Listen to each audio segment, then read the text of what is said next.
अमित साटम यांनी ठाकरे बंधूंवर निशाणा साधलाय। मराठी तरुणांना वडापावच्या गाडीपर्यंत सीमित ठेवलं। शिवउद्योग सेनेमार्फत किती मराठी तरुणांना उद्योजक केलं? अमित साटम यांनी राज ठाकरेंना हा सवाल उपस्थित केलाय। यांनी आतापर्यंत फक्त मराठी तरुणांना वडापावच्या गाडीपर्यंत सीमित ठेवलं।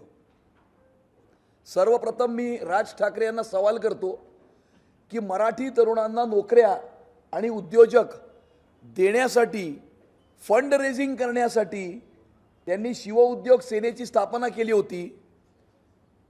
पाश्चिमात्य गायकांना या ठिकाणी या मुंबईमध्ये इन्व्हाइट करून त्यांचं स्वागत करून त्या ठिकाणी त्यांचे कार्यक्रम आयोजित केले होते। शिवउद्योग सेनेच्या मार्फत किती मराठी तरुणांना रोजगार दिले किंवा शिवउद्योग सेनेच्या मार्फत किती मराठी तरुणांना उद्योजक केलं याचं स्पष्टीकरण सर्वप्रथम राज ठाकरेंनी द्यावं।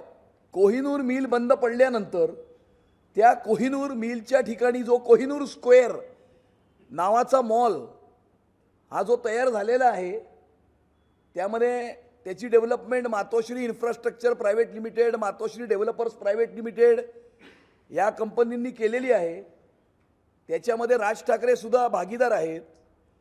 तर तयार केलेल्या कोहिनूर स्क्वेअरमध्ये किती मराठी उद्योजकांना आपण त्या ठिकाणी स्पेस दिली किंवा मातोश्री इन्फ्रास्ट्रक्चर प्रायव्हेट लिमिटेड आणि मातोश्री डेव्हलपर प्रायव्हेट लिमिटेडनी तयार केलेल्या किती हाऊसिंगच्या प्रोजेक्ट्समध्ये मराठी लोकांना आपण घरं दिली याच्यावरतीही राज ठाकरे यांनी स्पष्टीकरण दिलं तर जरा बरं होईल। लोकशाही मराठी ऐका, पहा, जागरूक रहा।